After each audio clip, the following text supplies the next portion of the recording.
Hey guys, welcome back to my channel. It's your girl Vanessa.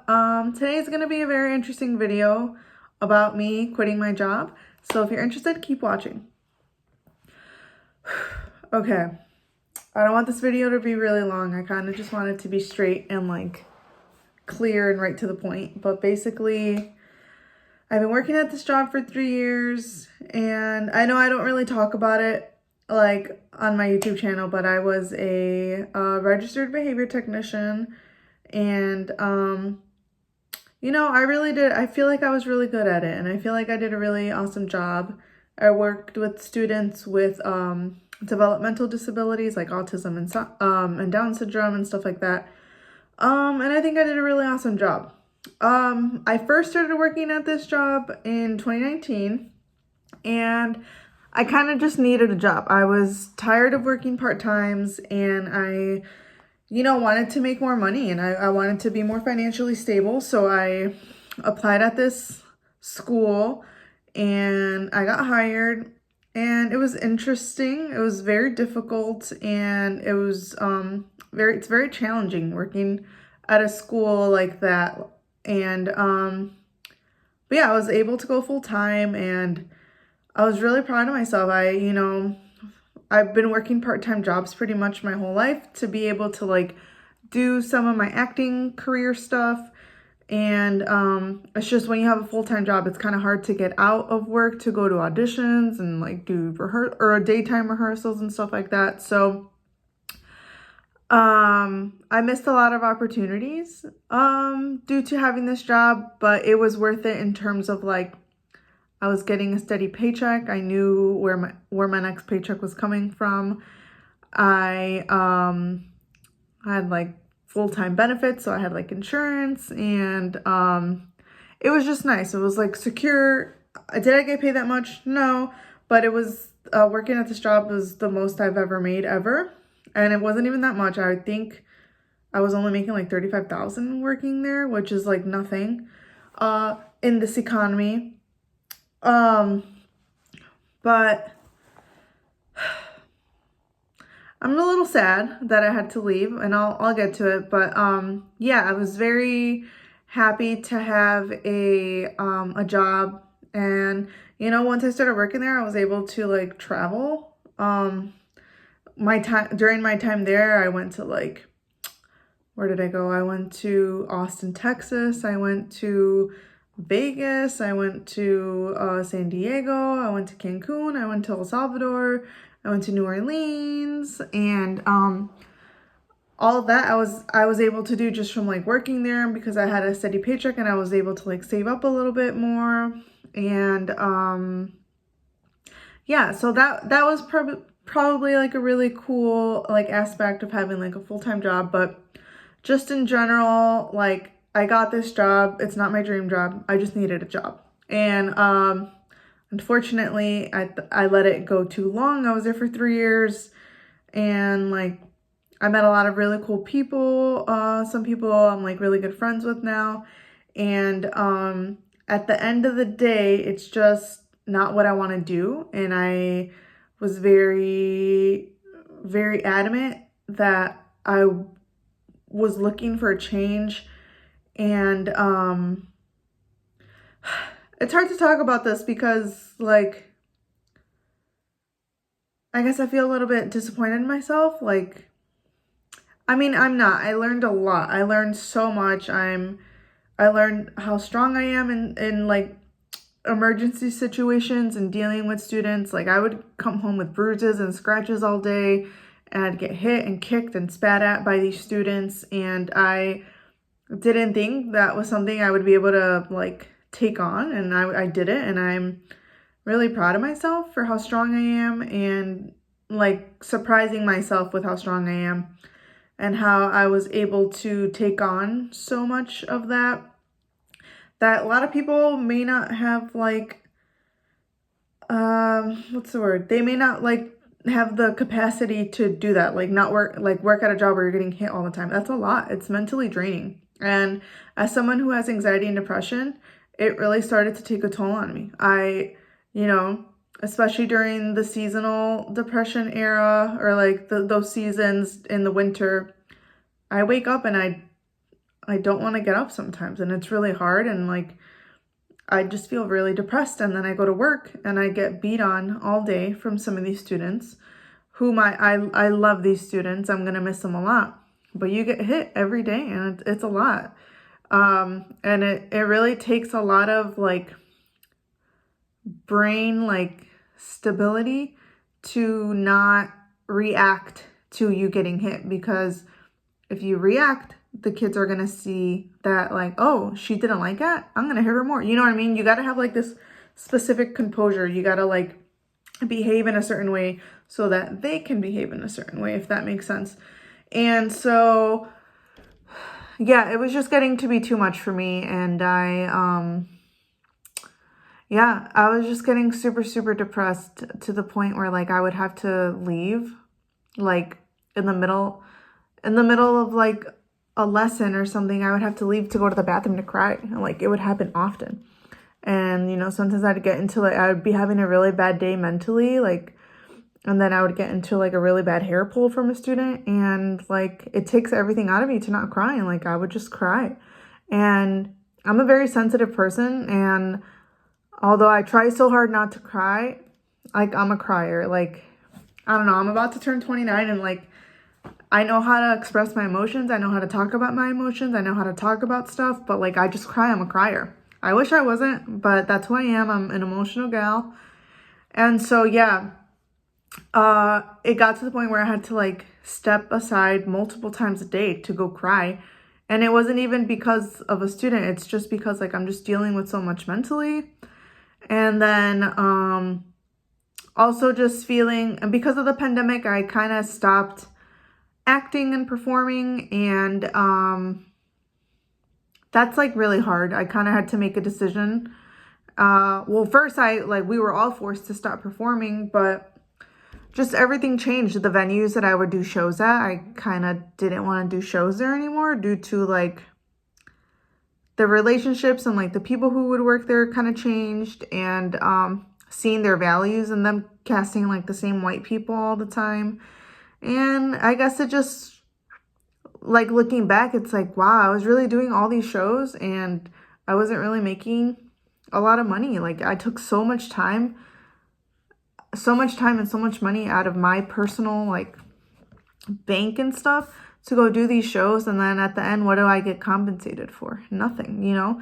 Like I put others in front of myself. I would pay the actors and I would pay this, and I couldn't even afford to give them that much. Like I tried my best to give them a decent amount and like stick with just like $25 myself, or sometimes nothing at all based off the profits that we made. But now that it's been like years, it's like I can't imagine driving all the way down to the city, commuting, hour there, hour back, for like these 3-hour long rehearsals for a show I'm not going to see a penny from. And like I guess when I was younger, I don't regret it, because like they're passion projects, and I learned a lot. I learned how to direct the comedy show, and I learned how to write comedy shows, and I would say I'm a pretty good writer, and I was doing a really awesome job as a director, and then also just as an actor myself, having agents and everything. But yeah, it was just becoming too much. It was not sustainable. I didn't have enough money, and I don't have the benefit of like coming from rich parents, and like I'm not gonna ask my parents, who maybe also are struggling, to like pay for a show. Like that's not happening. They've done so much for me, and they're super supportive, but like at a certain point I felt like I'm in my mid-20s. I mean, I'm in my late 20s now, but I'm in my mid-20s, and I really need to like step up. And when I got this job at the school, I was able to start helping out my mom more, and like actually paying for my phone bill, and like sending the money if I could, and like being able to pay for my own stuff. Like my mom and dad have been able to help my sister and I out with a lot of stuff, getting us our first cars and stuff like that. But I just was just feeling so, what's the word? I was just feeling so guilty. Like they're doing so much for me, and they're I feel like I'm gonna cry. my parents like did so much for me and like allowed me to go pursue my dreams. And that's something that I'll never forget. And like my parents didn't get to pursue their dreams. They had to like immigrate to another country and try to make a better life. But like they let me pursue my dreams of being an actor. Like they never forced me to be a doctor or a lawyer or anything. They like let me like, hey, you're funny, you're talented, like go for it. Till this day, like I'm 29 and they're like, when are you gonna get back to it, you know? And like I really appreciate them, but like as a first generation like child, like I just started to feel so much guilt. And like I really want to help my family out a little bit more, even if that means me being able to pay for more of my stuff. Like when I was an actor, I was making like $15,000 or less, like less. And that's including part-time jobs. Like I was a barista, I was a copywriter for a short time. I was interning. Like I was really just trying to put my foot in the door so like Second City could notice me. And like, you know, I could get noticed and I could make it and I could learn the ropes in the comedy world and the acting world. And like once the pandemic hit, I was doing so much. When the pandemic hit, I was kind of relieved. Like I was tired. It's tiring and like you get rejected all the time. And like I tried so hard. You guys, I was putting in work. I was doing multiple shows at once.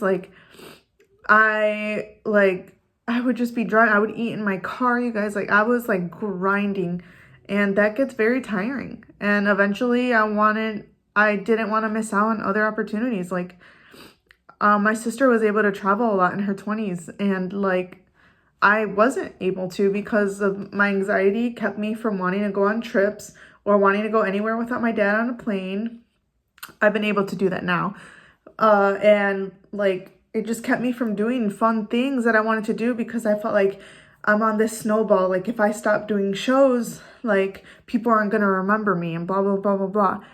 So that's why I decided to like get a full-time job at like the school is just what popped up and I applied and I got it.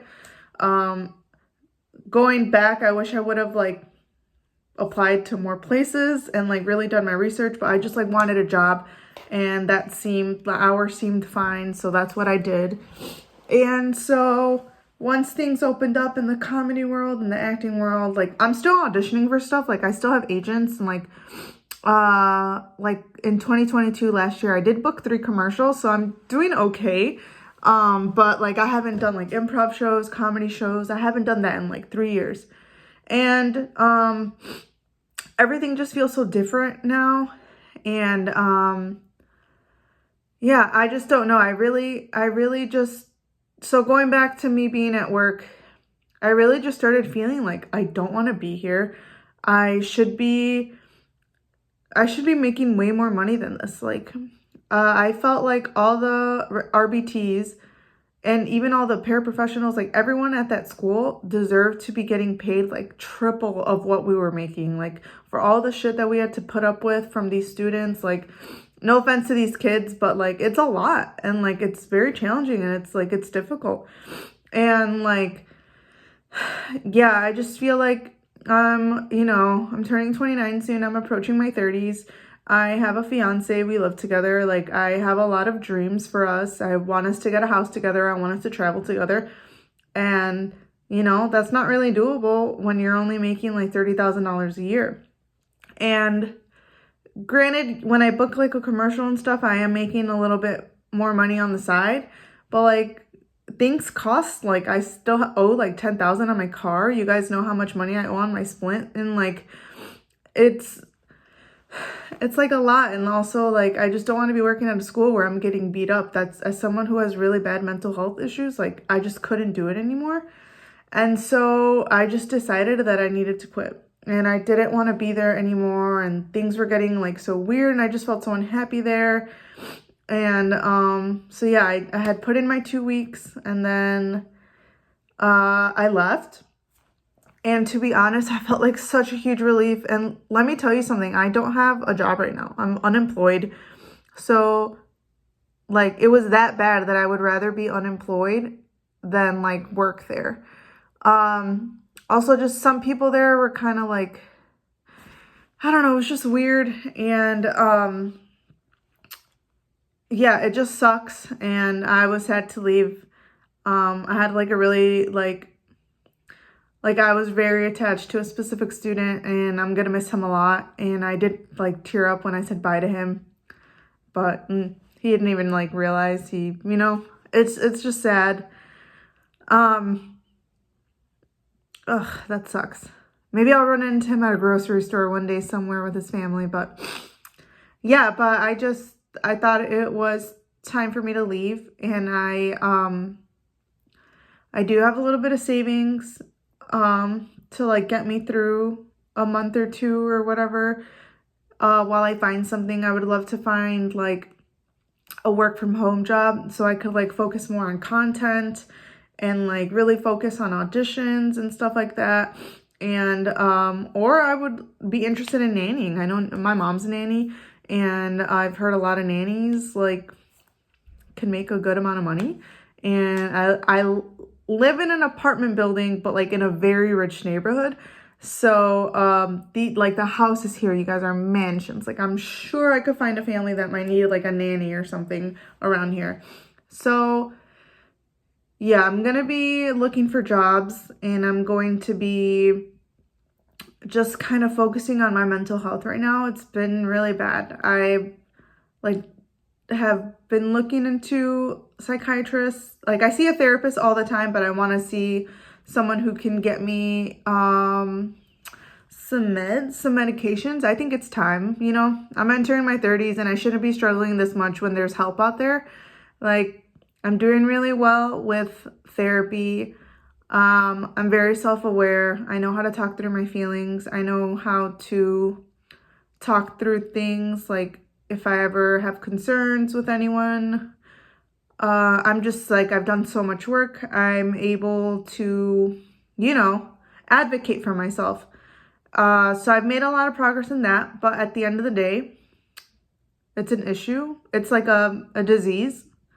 And sometimes, you need medicine. So, I feel good about it, and I feel like that's what I need to do. And I just like really want to focus on like getting my gym routine back on track. When I would come home from work, I would have bruises all over my body. I'm like, I don't want to go to the gym. And I would be just so tired, and like I don't want to work out. And like I'm someone like I come from an active family. Like I like working out. My sister and I were dancers for many years. My sister and I like did running. We were on the dance team, track, cross country. And then I, did all the musicals in school. Like I've always been very active, and I've always loved running, and I love working out and dancing. And so it just sucks when you work in a job that kind of like takes away your joy and takes away your like love for things outside of work. So I'm just, excited to like get back into like my workout routines and like have the energy to actually do my nighttime skincare routine, just, stuff like that. So I'm excited to take like a little breather and really focus and recenter on what I want. And this video ended up being super long. I'm so sorry, guys. But if you've made it this far, thank you so much for listening. Oh, sorry, I thought I heard something. But basically, I just want this to be a message if anyone is struggling out there. Like, you really got to prioritize your mental health. I was waking up shaking and dreading going to work. I was just so anxious. Like I could not be there anymore, you guys. It was starting to affect me and affect my body. My body was triggered every time. Like if I drive down the street that like I would drive my route, like my body like shakes. And that's how like you really got to listen to your body. You got to listen to your brain. And obviously I was in a really good position. I have a fiance who can like support me, and like I have some savings.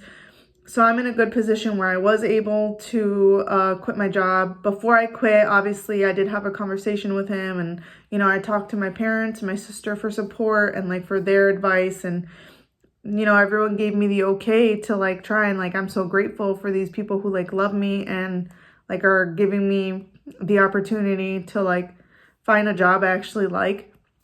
And so yeah, I would say really listen to your mental health, talk to your like therapist. My therapist has been wanting me to quit this job for years. So she's going to be really, I'm going to see her next week. She's going to be really happy to hear that I finally quit. And yeah, definitely focus on yourself. Like you are your own, you are your main priority always. And like, who cares what people think? And like, if you need to cry, cry. Like, that's my biggest thing. Like, I try not to cry, but like, I just know that if I hold it in, it's gonna affect me for longer. So I cry. Like, that my last day of work, I cried so bad. And I also, you know, had some wine and I was like, fuck it. And like, I just like used that day to like channel on my anger. Like, fuck that job. Like, seriously, fuck fuck everything. Fuck people who made me feel so insecure, people who made me feel bad, people who bullied me. You know, fuck these kids for kicking me. They didn't mean to. I know it's like a developmental disability, but just in general, you know, when people say fuck them kids. And so it was just so good to channel all that anger and all that sadness. And I woke up the next day and I felt like I finally started feeling like myself. And I know I made the right decision. Like, I feel so good about it. And after talking to some coworkers who I'm really close with, like, I just know I made the right decision. And it was really awesome getting their support. So I felt like I also needed to vent and let this out. I was like so nervous about doing this video, but yeah, guys, I'm unemployed. If you know any work from home jobs, like put it in the comments, let me know. And yeah, this is me right now, and I'm excited for March. March is, you know, my birthday's coming up, March 7th. And it's just, I'm so excited. I'm going to be going to New York in a couple weeks. And I'm just excited for what's to come. It's, you know, it's scary when you don't know what's going to happen, but like, I have a fresh start. I'm planning my engagement party and a wedding, and like, everything's good. And I'm trying to, you know, work with my relationship with Jesus, get back in there. I'm not super religious, but like, I just want to have a better relationship with the Lord. Or at least like pray more, whatever. And yeah, everything's gonna be okay. And I'll rewatch this video if I'm ever feeling sad and I feel like nothing's okay. Vanessa, everything's gonna be okay. All right, well, I will see you guys. I love you guys. Bye, cuties.